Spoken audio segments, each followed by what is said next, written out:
Welcome to Storytime with Tallulah. Today's reading comes from r/AmITheA. Our first story is titled, Am I the A-hole for using home security cameras to expose my girlfriend's gaslighting? My girlfriend Anne, a 25-year-old female, and I, a 25-year-old male, have been dating for the past 5 years, since college. After graduation, we were semi-long distance, living close enough that we alternately visited almost every weekend. In 2018, Anne got a job in my city and we found a place and moved in together. Now's a good time to mention the security cameras in our house. Break-ins are unfortunately common where we live. We thus got some motion-activated cameras, one of which has a view of our kitchen to monitor the back door.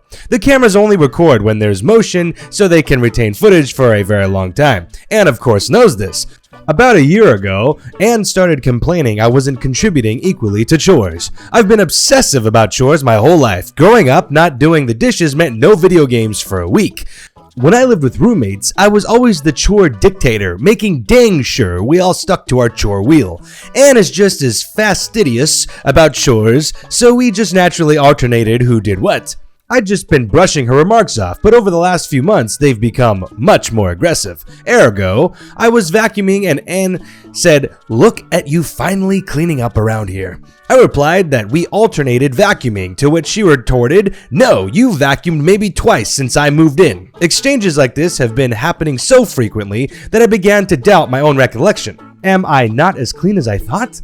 Finally, she exploded at me last week. She said that having to stay home constantly over the past weeks exposed how little I do around the house, and that she didn't move in just to be my maid. Questioning my own sanity, I spent a few hours going through the entire 1.5-year archive of security camera footage, and tallied the exact number of times the kitchen cam caught each of us doing dishes. Our cleaning supplies, vacuum, mop, etc. are in the kitchen pantry, so I also tallied up how many times we grabbed cleaning stuff. To my vindication, the tally showed that we indeed split chores equally. She vacuum mopped about 5 times more than I did. Total, I did dishes about 20 times more than she did. Given that we vacuum mop at least once a week and do dishes at least every day, these are insignificant differences over the year and a half we've lived together.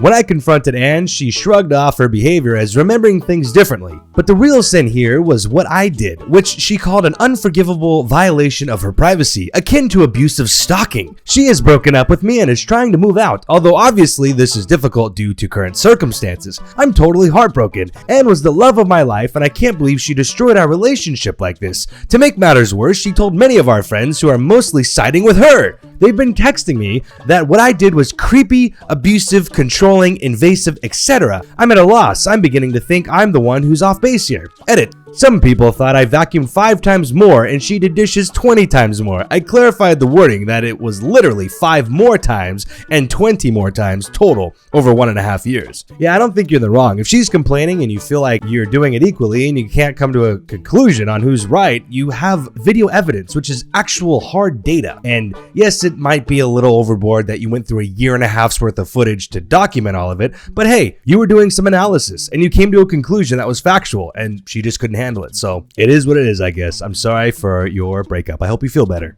Our next story is titled, Am I the a-hole for telling my pregnant and disabled sister that she needs to move out before baby comes? So I feel terrible and guilty, but I also feel like I have no choice, looking for advice and unbiased judgment. I have a younger sister who's 26 who's disabled. I won't get into it, but she's unable to work a full-time job and is on disability, which isn't much. She's been living with me for 3 years. I pay for nearly everything, including groceries, but she chips in for utilities or takeout once in a while. Last year, she started dating a guy and got very serious very quickly. He's underemployed with social anxiety and lives off of a little money his parents send him each month. He also moved in with us a few months back.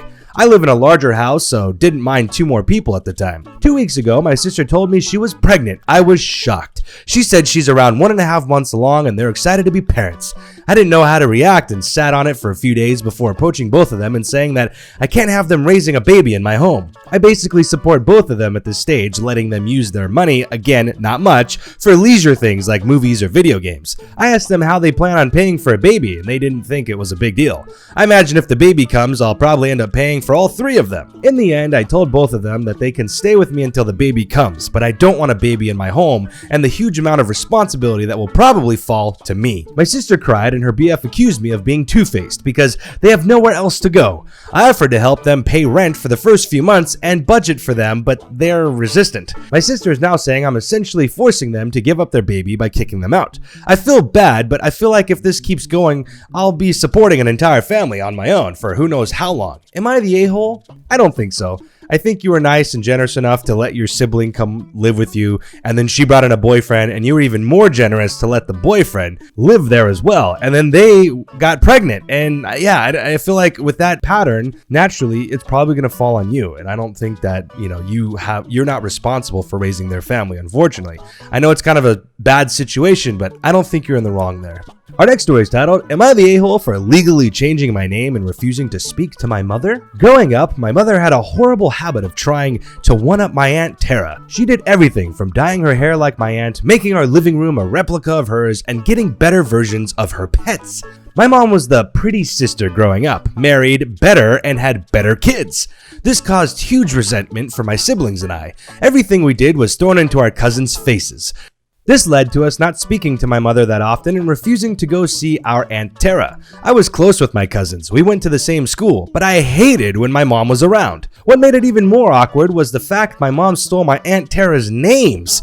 My oldest brother is Martin, and a year younger than my cousin Martina. I am named for my cousin Rebecca. I'm Becca, and we are 6 months apart. I started going by Eve, short for my middle name, Evelyn, when I was 13. My mom refused to call me anything but Becca, but my whole family was more than happy to call me whatever I wanted. My brother went by his middle name as well. I turned 18 and my dad paid for the legal name change. I am now Evelyn Surname. My mom threw a fit and threatened to never speak to me again. I took her up on that offer and stopped contact. My dad has since divorced her, and at 25, I have not spoken to her in years. She has reached out to me and said she was in therapy, had started medication for bipolar, and she wants me in her life. I was almost tempted, but she ended the message with, I miss my Becca. I told her she had the wrong person. There was no Becca here. I told her when she wanted to speak to Eve, I would be here. She has not reached out since. Am I the a-hole? Thank you, everyone, for your replies. I have a lot to think about.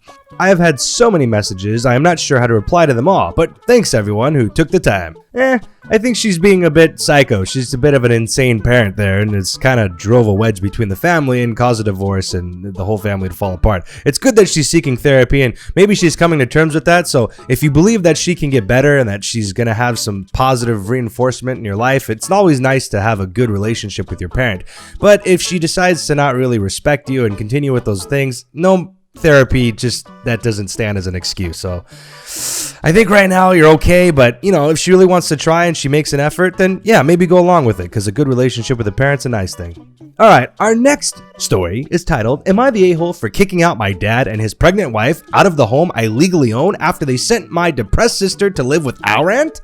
My mother passed away 3 years ago. The family home where I and my sister grew up was willed to me. It was her ancestral property and she wanted her daughter to have it. The other vacation home went to my 16-year-old sister. Our father remarried 6 months after mom passed away and moved his new wife in. My sister says that woman has removed all of our family pictures from the main living area. She has removed our mom's pictures as well. Now all of these pictures adorn the walls of my sister's room. Recently, our father and his wife announced that they were pregnant with twins. My sister didn't take it well. She's still not over mom's death and had a breakdown after the announcement. The night of my sister's 16th birthday party, she brought a lot of friends over and the party went on till the next morning. My dad's wife, who was out with our father on vacation, returned the same morning and lost her cool when she saw the kids passed out on the living room. Our dad knew about the party, they just got home a little earlier than expected. His wife proceeded to lose her cool and had a big shouting match with my sister. She said that my sister was just like our mom and was a burden on our dad. She then asked her to leave and sent her packing to our aunt's. I was furious when I got to know about it. I showed up home the next day and asked them to leave within a week. She's 7 months pregnant and had no idea that the house belonged to me. I know I shouldn't be kicking a pregnant woman out, but I don't want my spineless father and his wife to abuse my sister anymore. My father called me a cruel brat and now wants to challenge our mom's will. He can try. My mom's family has already appointed their family lawyer to fight my case. Am I the a-hole? Definitely not. You are not the a-hole. The fact that your dad moved on after 6 months, I don't know the situation, but that's a bit crazy. And on top of that, getting another person pregnant and then now bringing in step siblings into your life within 6 months of your mother passing, it's already hard for you. I can't even imagine what it's like for your 16-year-old sister who's a teenager going through all sorts of emotions. That, I think, is completely irresponsible and very, very inconsiderate for your father to do that to you. So I think you're totally in the right, especially if you legally own the house, to kick them out, because that lady sounds like a nightmare and she is totally overstepping her boundaries. All right, our next story is titled, Am I the a-hole for burning bridges with my in-laws at my husband's funeral? I married Jake when we both were 19. I know in hindsight that was dumb, but it was common in the area. We're from an area with little in the way of opportunities, and while I did well enough to get scholarships and attend college, Jake decided to join the military. We talked extensively about this, and he was vocal in his intention to only join for 1 term to get the GI Bill and then get out and go to college. When I married him, Jake was a sweet, funny guy who enjoyed cooking, and the only things he'd willingly hurt were deer. But after he joined, Jake changed. He got a lot angrier in general. I'd never known him to have a temper, but he went from never raising his voice to yelling at his family and me when he didn't get his way to less pleasant behavior when he was drunk. And oh, how he drank. I have nothing against a beer with friends now and then, but after joining the military, Jake was drinking constantly. His sense of humor got a lot cruder too. Dirty little poo-poo heads became his favorite punchline. The final straw was when we discussed his plans to get out and go to college, since he was looking at whether to stay in or get out. He wanted to stay in. I reminded him he'd promised to get out. He'd been drinking and things got ugly. The wives club at the base was no help, so I started quietly looking into how to divorce Jake. Then earlier this year, he died in a car accident. My only feeling was, honestly, relief. I went to his funeral and didn't say anything at the service. But at dinner, Jake's little sister approached me and said she'd started dating a soldier and wanted to know if I had any advice. My advice? Don't. The military ruined Jake and turned the man I loved into a drunk, abusive a-hole. Jake's family predictably erupted in a firestorm, but more alarmingly to me, my own parents have taken their side. Am I the a-hole? I think that was a bit out of line at the funeral. Yeah, I know you were planning on divorcing them, and it's unfortunate he passed, but I think especially at that time, I don't know if that was the best time to say that. I don't think that was good. All right, well, thank you for tuning in today. If you enjoyed this video, please like it. If you enjoy these types of videos, please consider subscribing to the channel and hit that bell for notifications so you know when more videos come out. Thank you all for your continued support, and if you'd like to join the Discord, the link's in the description below. We have an awesome community there, so come by and say hello. Also, if you'd like to follow me on any of my other social medias, those links are also in the description as well. Thank you again. I hope you all are staying safe, and with that being said, we will see you next time.